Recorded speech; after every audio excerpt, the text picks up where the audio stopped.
Hello, I am Xarkun. This is World of Warships Legends, and today I am bringing you news of the next update, which I think is incredibly exciting. So let's jump into it right now because there is a lot to get to. But before we do, here's a clue to give you a hint of what is coming. All I will say is take note of what ship I am using for the game that is playing in the background. More on that later. For now, this update is a big one. It's going to run for 6 weeks instead of the usual 5, and it will contain 2 campaigns. The first is a 4-week run for the Azuma, a large IJN heavy cruiser with 9 310mm guns, Japanese HE, 27mm armor capable of bouncing 15-inch battleship caliber armor piercing, and a repair party with a short cooldown. The campaign for the Azuma will begin on November 9th and end on December 6th, after which it will be followed immediately by a smaller campaign that will finish on December 21st. The smaller second campaign is going to be short, like a few we've had in the past, and the reward is IJN Destroyer Commander Raizo Tanaka, but you may not really want to use Tanaka for what's coming next. That's correct. A branch of Japanese Gunboat Destroyers is coming to the game. The destroyers being added include Shimakaze, Hatsuharu, Shiratsuyu, and Akizuki, running from tiers 4 through 7 respectively, and they are set to arrive in November. The line split will of course occur at the tier 4 IJN torpedo boat Matsuki, and there will be no early access mechanic, which I think means that all 4 ships will be available as soon as they are added to the game without having to get them out of crates.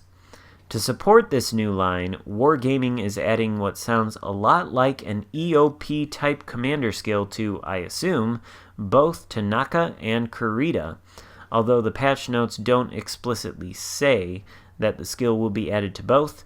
The skill itself is called the Evil Sparks, which will improve high explosive penetration but reduce high explosive alpha damage.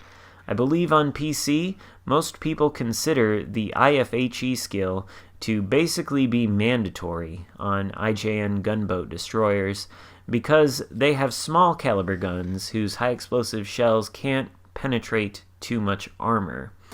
And I believe that will be the case in Legends as well, which is why they are adding this skill.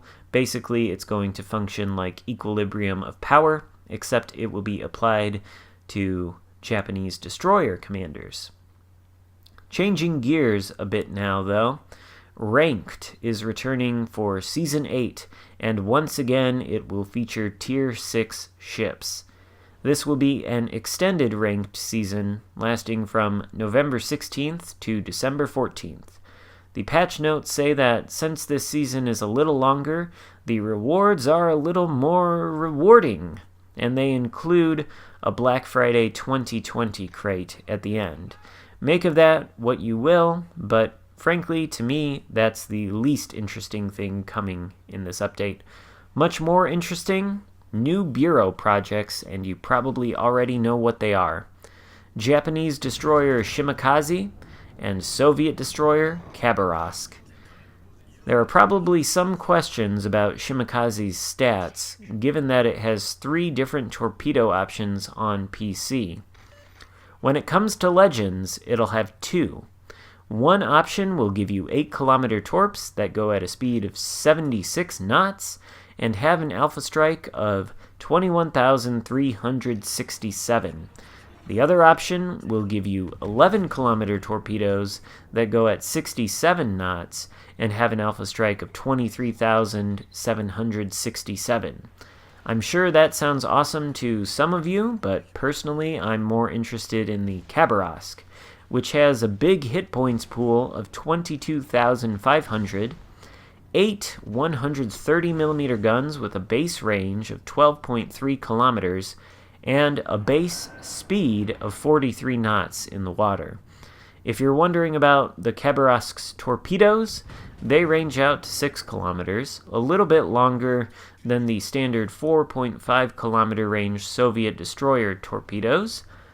But, of course, the Khabarovsk will be all about the guns and the speed. Personally, I'm much more interested in the Khabarovsk than the Shimakaze because I like gunboat destroyers more than I like torpedo boat destroyers.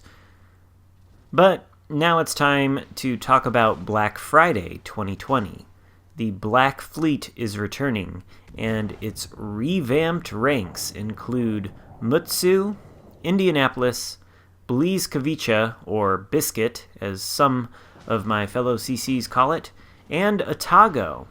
The latter two, that is the Bliskovica and the Atago, are by far the most exciting to me. The Bliskovica, of course, will come with Jerzy Swirsky and will be available for doubloons in the store along with the Mutsu and Indianapolis. Atago will be restricted to only a low-chance crate drop.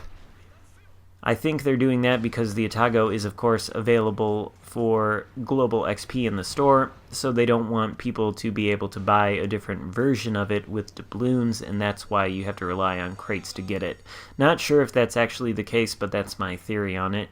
Anyway, pretty cool. Those ships are all pretty good, except for maybe the Indianapolis, which is maybe not as great as the other three.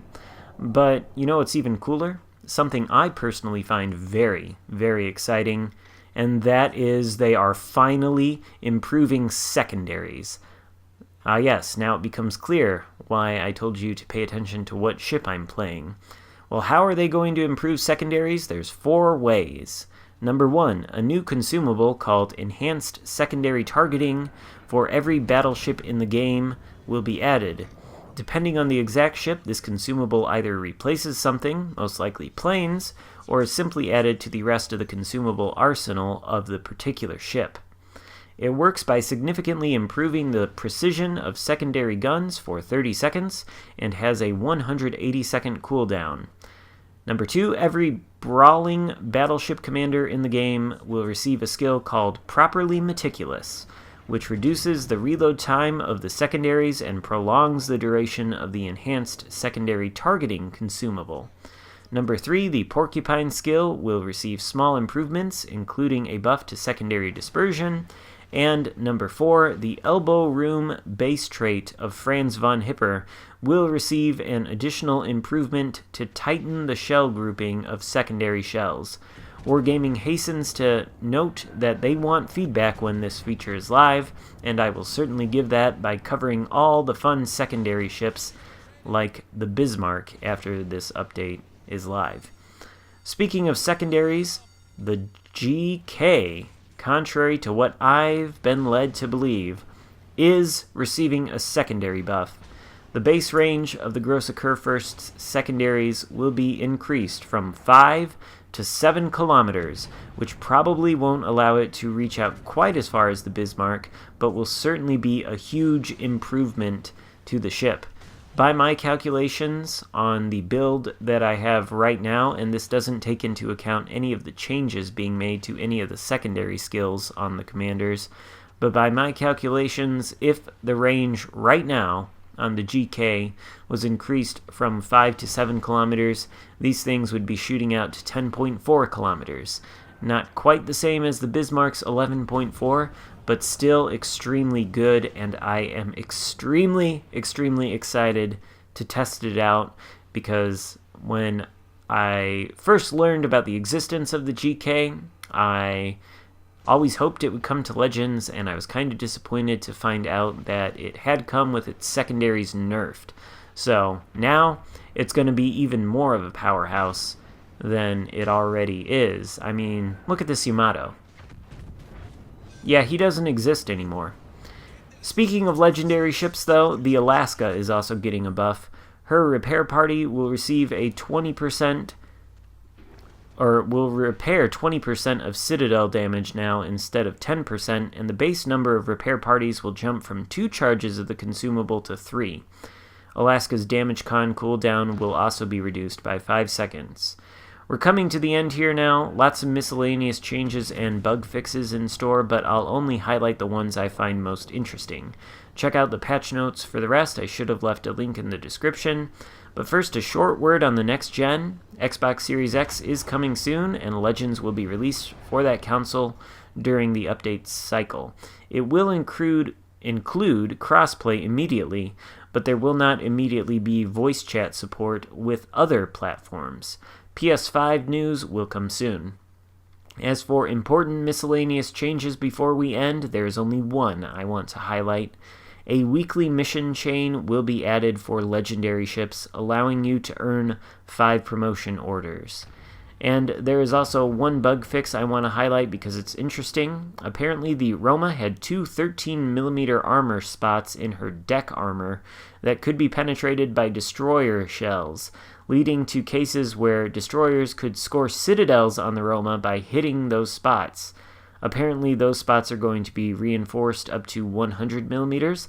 Had no idea that was a thing, but I guess it's being fixed and I never even knew about it. Just thought I would point it out because it's interesting. In any case, the IJN gunboat line is very exciting. The secondary improvements are very exciting, and the improvements to the GK's secondary specifically are something I'm really looking forward to. Hope you guys are too, because that's all there is to cover in the update. If you enjoyed the video, give it a thumbs up. Let me know what you think of the update in the comments, and consider subscribing if you haven't already done that. Thank you for watching. I will see you next time. Goodbye.